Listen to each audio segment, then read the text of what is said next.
প্রিয় অষ্টম শ্রেণীর শিক্ষার্থীরা, শুভেচ্ছা নিও।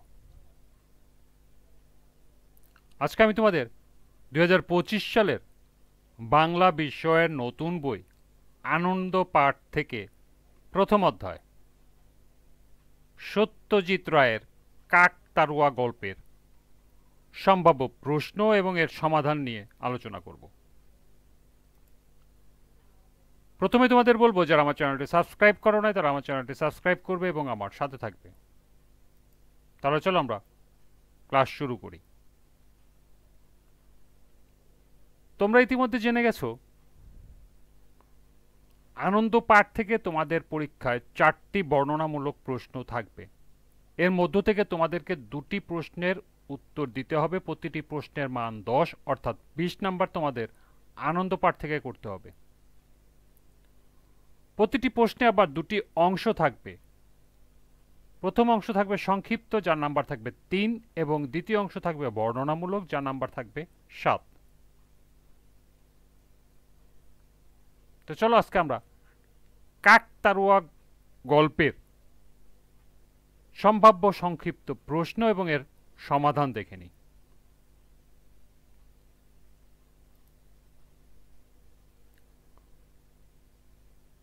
প্রথম প্রশ্ন,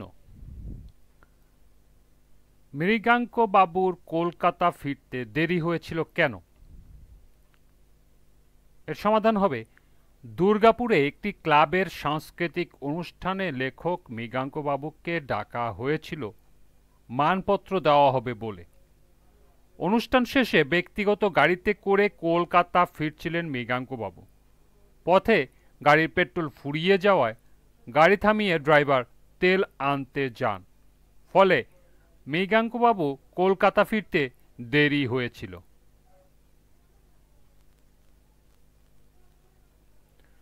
দ্বিতীয় প্রশ্ন ছিল, মৃগাঙ্ক বাবুর মেজাজটা খিটখিটে হয়ে গিয়েছিল কেন? এর সমাধান হবে, ক্লাবের সাংস্কৃতিক অনুষ্ঠান শেষে ব্যক্তিগত গাড়িতে করে কলকাতা ফিরছিলেন মৃগাঙ্ক বাবু। গাড়ির পেট্রোল ফুরিয়ে যাওয়ায় গাড়ি থামিয়ে ড্রাইভার তেল আনতে যান পানাগড়ে। মৃগাঙ্ক বাবু ঠান্ডা মেজাজের মানুষ, কিন্তু 2.5 ঘন্টা খোলা মাঠের মধ্যে একা গাড়িতে বসে থাকতে হবে জেনে মেজাজটা খিটখিটে হয়ে গিয়েছিল।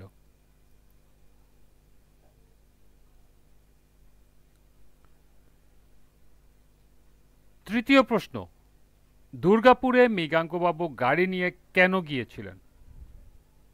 এর সমাধান হবে, মৃগাঙ্ক শেখর মুখোপাধ্যায় খ্যাতনামা জনপ্রিয় সাহিত্যিক। দুর্গাপুরে একটি ক্লাবের সাংস্কৃতিক অনুষ্ঠানে তাকে ডাকা হয়েছিল মানপত্র দেওয়া হবে বলে। ট্রেনে রিজার্ভেশন পাওয়া যায়নি, তাই ব্যক্তিগত গাড়ি নিয়ে মৃগাঙ্ক বাবু দুর্গাপুরে গিয়েছিলেন।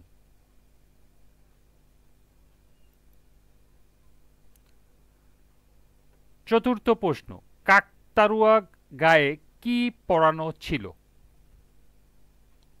এর সমাধান হবে, মৃগাঙ্ক বাবুর চোখে পড়ল ধুধু মাঠের মধ্যে দাঁড়িয়ে আছে একটি কাকতাড়ুয়া। কাকতাড়ুয়ার হাত দুটো গলানো রয়েছে একটি ছেঁড়া জামার দুটো আস্তিনের মধ্য দিয়ে। তিনি লক্ষ্য করলেন কাকতাড়ুয়ার গায়ে পরানো আছে 3 বছর আগে তাড়িয়ে দেওয়া তার গৃহকর্মীর অবিরামের লাল কালো সিটের শার্ট।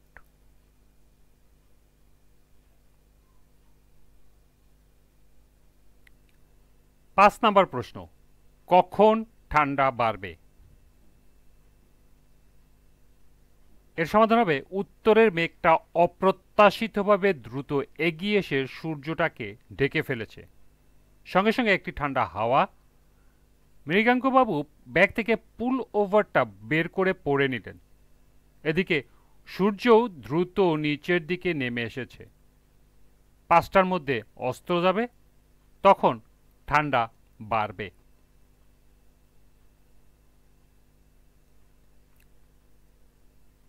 6, অভিরামকে কাজ থেকে ছাড়িয়ে দেওয়া হয় কেন? এর সমাধান হবে, অভিরাম মৃগাঙ্ক বাবুর বিয়েতে পাওয়া সোনার ঘড়িটা চুরি করে বসে। অবিরাম অবশ্য নিজে স্বীকার করে না, অর্থাৎ অস্বীকার করে, কিন্তু মৃগাঙ্কবাবুর বাবা ওঝা ডাকিয়ে কুলোতে চাল ছুঁড়ে মেরে প্রমাণ করিয়ে দেন যে অবিরামই চোর। ফলে অবিরামকে কাজ থেকে ছাড়িয়ে দেওয়া হয়।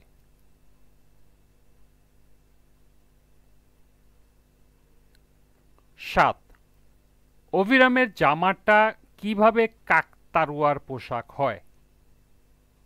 এর সমাধান হবে অবিরামের কঠিন ব্যারাম হয়।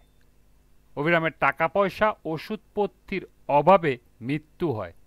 মৃত্যুর পর অবিরামের জামাটা ছেলে রেখে দেয়। তারপর অবিরামের ছেলে জামাটা কিছুদিন পরে, তারপর সেটা ছিঁড়ে দেয়। তখন সেটা কাকতাড়ুয়ার পোশাক হয়।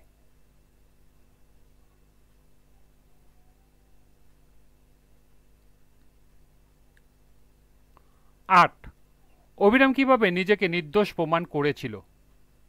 এর সমাধান হবে কাকতাড়ুয়া হয়ে অবিরাম মৃগাঙ্ক বাবুকে বলেছিল, বাড়ি ফিরে গিয়ে আপনার আলমারির নিচের পিছনের দিকটায় খোঁজ করবেন, সেখানেই আপনার ঘড়িটা পড়ে আছে এই 3 বছর ধরে। আপনার নতুন চাকর ভালো করে ঝাড়ু দেয় না, তাই সে দেখতে পায়নি। এই ঘড়ি পেলে পরে আপনি জানবেন অবিরাম কোনো দোষ করেনি।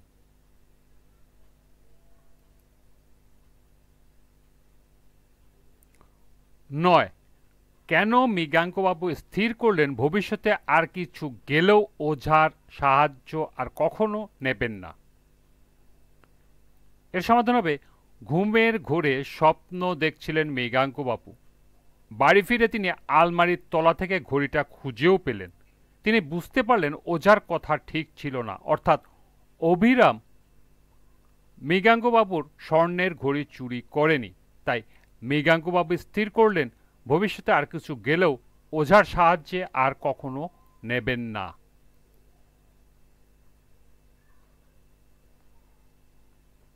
সর্বশেষ 10. কাকতাড়ুয়া গল্পে কোন বিষয় প্রতিফলিত হয়েছে? এর সমাধান হবে কাকতাড়ুয়া গল্পে সত্যজিৎ রায় কুসংস্কারের ক্ষতিকর দিক তুলে ধরেছেন। বিশেষ পরিস্থিতিতে মানব মনে বিচিত্র সব অনুভূতির প্রকাশ ঘটতে পারে। কুসংস্কারের প্রতি বিশ্বাস কখনো ভালো ফল বয়ে আনতে পারে না, এই সত্যটি এই গল্পে সুন্দরভাবে প্রতিফলিত হয়েছে।